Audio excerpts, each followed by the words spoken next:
A 4-inch 357 Magnum revolver is serious business. But run that same cartridge through a 16-inch lever-action barrel and it becomes a highly practical carbine tool for the ranch. But here is where folks fall into an expensive trap. If the performance comes from the barrel, why does one rifle cost $700 while the one right next to it costs $1,500? You are shooting the same cartridge through the same barrel length, getting the same velocity, yet the price is doubled. It is easy to believe that paying twice as much buys twice the capability. But ballistics do not care about the logo on the receiver. If you just need a working tool, paying extra for nostalgia is a mistake you will regret the first time it gets scratched. We are not ranking which .357 lever gun looks the prettiest or has the deepest history. We are ranking cold, hard value. How much capability are you actually buying, and how much is just a name? Let us start with a modern design that promises the future, but might still have a few things to prove. If you walked into a gun shop today looking for the most modern take on a classic idea, you would probably walk out with the Smith Wesson 1854. This is where a lot of folks start their search, because it looks exactly like what a 2026 lever action should be. On paper, it has everything a modern shooter wants. You get a threaded barrel right out of the box, a solid optic rail, excellent ghost ring sights, and a trigger that feels incredibly crisp. It has the backing of a massive brand, and it is clearly built for guys who want to mount a suppressor and a red dot without taking the gun to a gunsmith. But here is the problem with buying off a spec sheet. A 2057 lever gun has one very simple, very unforgiving job. It needs to eat whatever 357 Magnum or 3/8 Special you feed it. It needs to run smooth. It needs to not care about bullet profile, and it should not force you to test 5 different boxes of ammunition before you trust it in the woods. This is where the 1854 still has some proving to do. When a rifle is built with all these modern features, people expect it to be an upgrade in every single way. But if a modern lever gun shows any signs of being picky with ammo compared to the older designs, it immediately loses ground in the 357 lever gun value trap. You are paying for features, but you might be giving up that blind reliability that made lever guns famous in the first place. For a younger shooter building a tactical setup, the features might be worth it. But for a rural owner who just needs a gun that runs anything sitting on the shelf, the Smith & Wesson 1854 is a lot of money for a platform that is still earning its reputation. The fit and finish are good, the modern layout is undeniably useful, but you are paying a premium for new ideas rather than proven history. Right now, the MSRP on the 1854 sits around $1,249, with street prices usually floating near $1,100. It is a capable modern rifle, but that price tag forces us to ask if those features are worth it, which leads us straight to a classic rifle that is the exact opposite, but might be the hardest one to justify buying. This brings us to what might be the most controversial rifle we are going to talk about today. If we were ranking these purely on mechanical brilliance and historical legacy, the Winchester Model 1892 would be at the very top.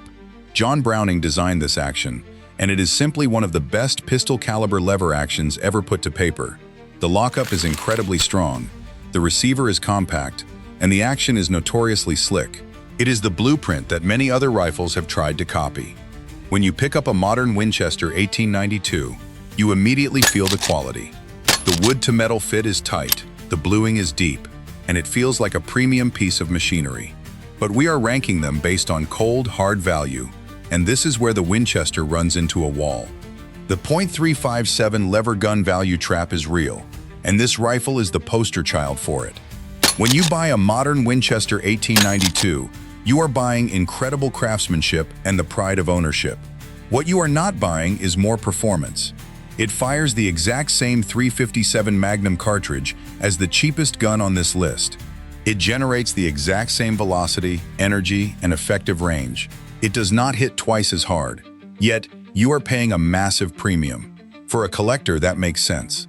But for a guy who just wants a reliable tool to keep behind the seat of his truck, it is hard to make the math work. You do not want to take a gorgeous Winchester out in the rain and scratch up that beautiful stock. It becomes too nice to actually use like a tool. The MSRP on a new Winchester 1892 often sits around $1,400 to $1,500, depending on the exact trim. Paying that much money for standard performance makes you wonder if there is a better middle ground. But before we look at that middle ground, we need to talk about the real danger of this value trap, because what we are going to see in the final two spots is going to completely flip the script on what you should actually be spending your money on. We have looked at modern tactical attempts and expensive historical legends, but the real controversy is coming up fast. The next rifle on this list is fighting hard to win back your trust, and it sits right in the middle of this debate. If you have been around lever guns for a while, you already know the roller coaster story of the Marlin 1894. There was a time when a JM stamped Marlin was considered the absolute gold standard for a working man's rifle. It was rugged, reliable, and practically indestructible. Then Remington bought the company, and the dark ages began. Production quality plummeted, sights were canted, actions felt like they were full of sand, and the firearms community quickly branded them as Remlins.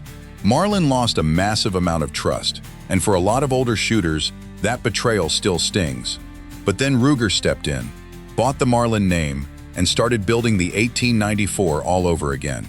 The question everyone has been asking is whether or not the Ruger-made Marlin 1894 is actually a return to form. Based on what we are seeing, the answer is a very solid yes. The new rifles are noticeably better. The actions are smoother right out of the factory. The barrel quality is excellent, and the overall fit and finish feel like a massive apology to the loyal fans. One of the biggest practical advantages of the Marlin design has always been the solid top receiver and side ejection, making it incredibly easy to mount a scope if your eyes are getting a bit older and iron sights are not cutting it anymore. It is a fantastic feature for hunters, and the rifle handles beautifully in the brush, without feeling overly heavy or cumbersome. When feeding it a steady diet of heavy 357 Magnum or lighter 3/8 Special, it runs consistently without the annoying hang-ups that plagued the older Remington-built models. The Marlin 1894 sits right in the middle of everything. It is classic enough for traditionalists, but practical enough for real-world rural use. Yeah, this one low. It feels like a massive step up from the dark days, but it is still caught in a tough spot when it comes to price. It does not have the modern tactical features of some newer setups, and it does not carry the absolute cheapest price tag either. You are paying a solid amount for that Marlin name and the peace of mind that comes with Ruger's strict quality control and customer service. It is a workhorse that finally remembers how to work. But the 357 lever gun value trap is still snapping at its heels. The MSRP on a new Ruger-built Marlin 1894 is typically around $1,200, with street prices hovering around $1,100. It is a great rifle, but it leaves us wondering if we are still just paying for a brand name instead of raw utility. That brings us to a critical point in this ranking, because we are no longer just comparing price tags, we are deciding what actually matters when a tool has to work. We are shifting from history and branding into raw, unapologetic capability. Before we go higher into the top two spots, I want to know where you stand on this. If you were stranded on your property and things got truly ugly, would you trust an older, proven historical design, or would you take a newer platform loaded with modern features? If we are talking about what happens when things get truly ugly, we have to talk about the Henry Big Boy X. If the Winchester represents a deep respect for tradition, the Henry Big Boy X represents a complete surrender to modern practicality. This is where the 357 lever gun value trap gets incredibly dangerous, because this rifle actually makes a very strong argument for its price tag. Henry looked at the traditional lever action and decided to strip away the nostalgia. They gave it a threaded barrel, a durable synthetic stock, high-visibility fiber optic sights, and a fore-end equipped with M-LOK slots and a Picatinny rail. For a lot of traditionalists, this rifle is incredibly ugly. It looks like a classic design that collided with an AR-15 parts bin. But when you look at it purely as a working tool for the property, it is hard to deny how capable it is.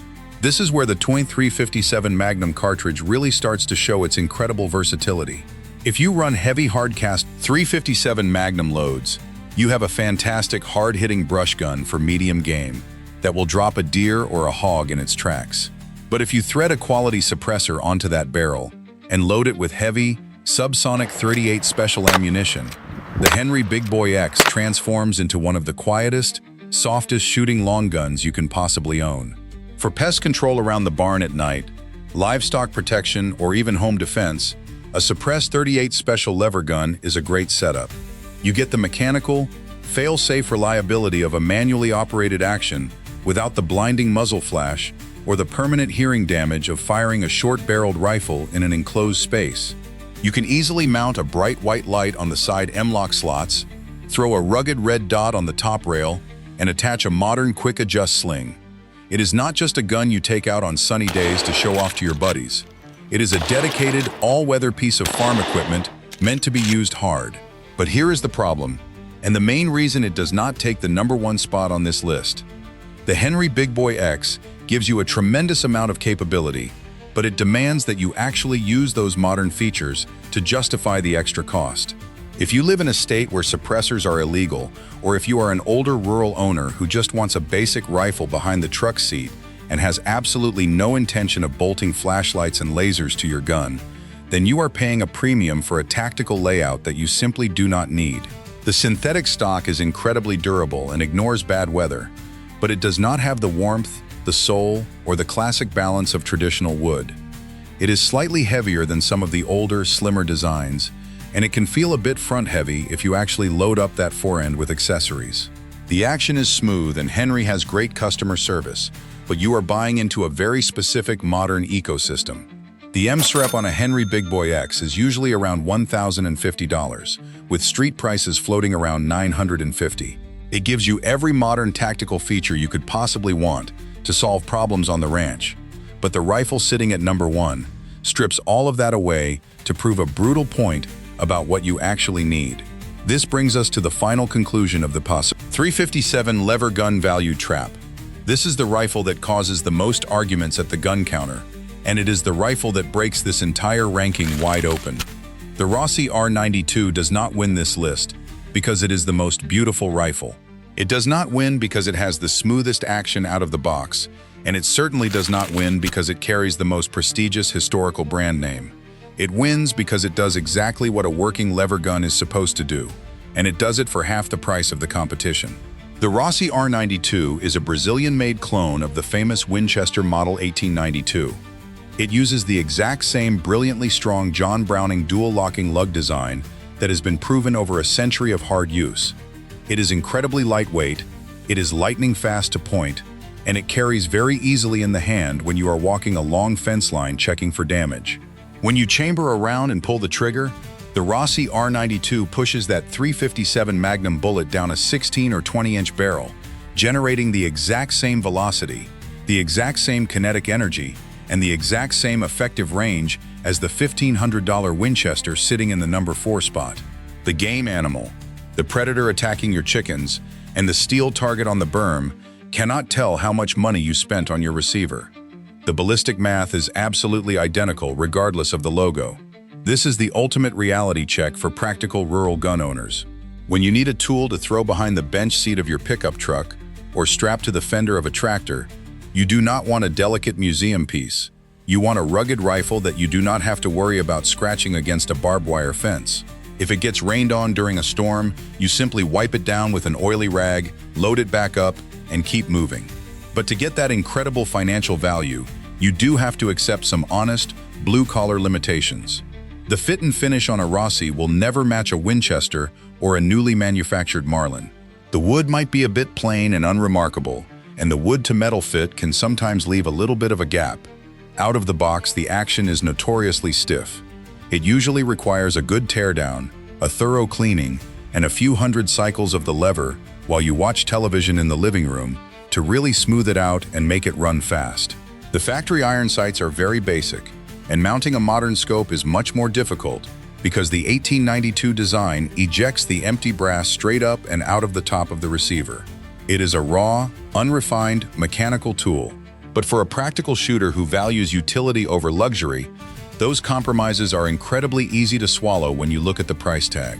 The MSRP, a standard blued Rossi R92, is usually around $750, but street prices often dip down into the $600 to $650 range. You can buy a brand new Rossi R92, a full case of ammunition to practice with, a high-quality leather sling, and still have money left over compared to buying a bare Winchester or Smith Wesson. The expensive rifles on this list are undeniably better made, with richer history and smoother actions. But a rifle being better made does not mean it is twice as capable. We started by looking at modern tactical features and legendary historical craftsmanship. We saw how easily a buyer can get caught up in the romance of a famous name. But the 357 lever gun value trap is real. It is a hard lesson to learn when you realize your expensive rifle does the exact same job as the one that costs half as much. A 16-inch barrel pushes a 357 Magnum bullet at the exact same velocity whether the receiver says Winchester or Rossi. If you are a collector who loves fine wood, buying a premium rifle makes perfect sense. But if you need a working tool to protect your livestock or ride behind the seat of your truck, paying for a logo does not buy you more capability. It just buys you anxiety about scratching your gun. The best rifle for the farm is the one you are not afraid to use. It is the one that gets dirty, gets wiped down, and goes right back to work. What do you value more in a working rifle? Flawless finish or fearless utility? If you're watching from the living room couch, pull out your phone, open up the YouTube app, and let me know your thoughts in the comments. Stay safe, stay informed, and I'll see you in the next one.